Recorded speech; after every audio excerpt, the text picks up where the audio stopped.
Invincible Season 1 looked like this. Season 2 looked like this. And Season 3 looks like this.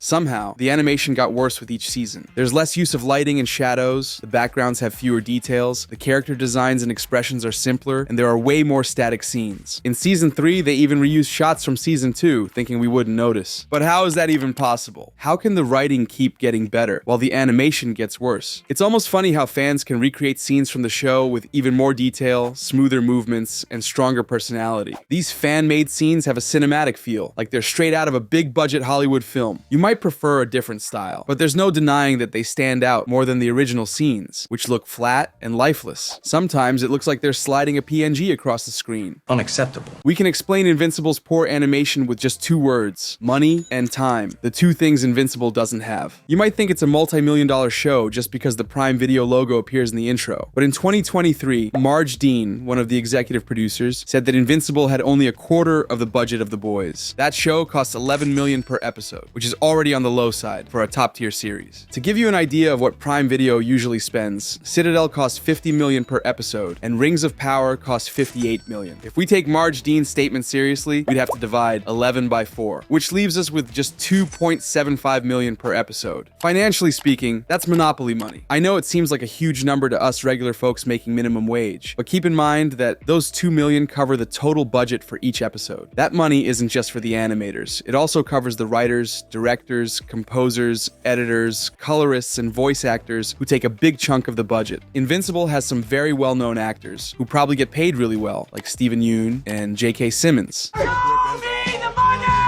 That $2 million isn't enough to hire the best animators out there. And there's also not enough money to expand the team and get more people working on Invincible. A show like this should have a massive team because the comic is packed with action, explosions, and superpowers. But seasons 2 and 3 only had about 10 animators per episode, the same number as X-Men 97. That show looks way better than Invincible, but Marvel was able to pull off that level of detail and smoothness because its episodes are half the length. Invincible's episodes are 40 minutes long, double the standard runtime for animated TV shows. In an interview with Bleeding Cool, Marge Dean said they have to create twice as many assets as a normal animated show, because Invincible has tons of different designs, models, and backgrounds. And with a small team, that's really tough. Even the show's animators explain this in comments like this one. This user says they worked on the compositing team for seasons 2 and 3, and that they wish the show had a level of detail similar to Arcane or Castlevania, but that was impossible with such a small team. There were only 4 people in their department, including the editor. Just 4 people to handle over 200 shots per episode. To help you understand why this is so important, compositing is the stage where all the elements on screen get put together. The characters, backgrounds, and effects. This is also where lighting, shadows, and filters are added to make the final image look good, like in this scene from season 1. But if there's no time to work on this stage, the composition will be basic, and the characters will look pasted onto the background with no depth at all, like slapping PNGs onto a static photo. Compositing is what sets these two images apart. I think I just learned something. If Invincible had more than 10 VFX compositors, it would have looked way more cinematic. But to have a team that big, the show's budget would have needed to be bigger, like way bigger. Arcane, for example, had a budget of $14 million per episode, 5 times more than Invincible. And Across the Spider-Verse, which is one of the best animated projects ever, cost $110 million. Phil Lord and Christopher Miller, the film's directors, said their team had over 1,000 animators from all over the world. Invincible has just 10 animators per episode, and some episodes have even fewer. It's not that these animators lack talent, skill, or motivation. They just can't keep up with the workload. I know this won't be a popular opinion, but we should actually be grateful that the show looks the way it does, and not way worse. The real culprit is Jeff Bezos and the execs at Prime Video, who didn't want to invest properly in the adaptation of one of the best superhero comics ever. Cheapness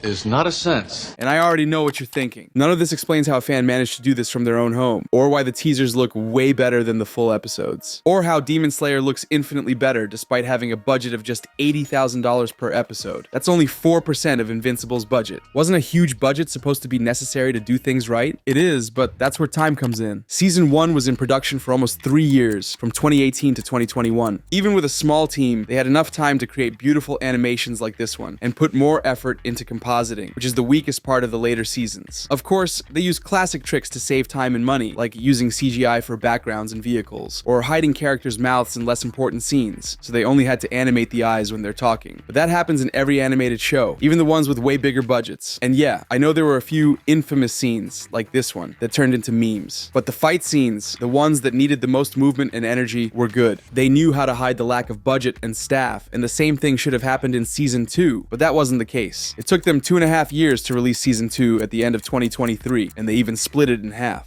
We had to wait 4 more months for the last episodes, which only dropped in March 2024, and the result was worse than Season 1. That doesn't make any sense. But actually it does, because they switched animation studios between seasons. Season 1 was made by a coalition between Skybound, Robert Kirkman's company, and Winsun Sky, a studio in Vancouver. They had teams in LA, and even hired some freelance animators from Korea and Japan, which is pretty common for American shows. But when Prime Video renewed the series for Season 2 and 3, Skybound decided to build its own animation division, to be independent.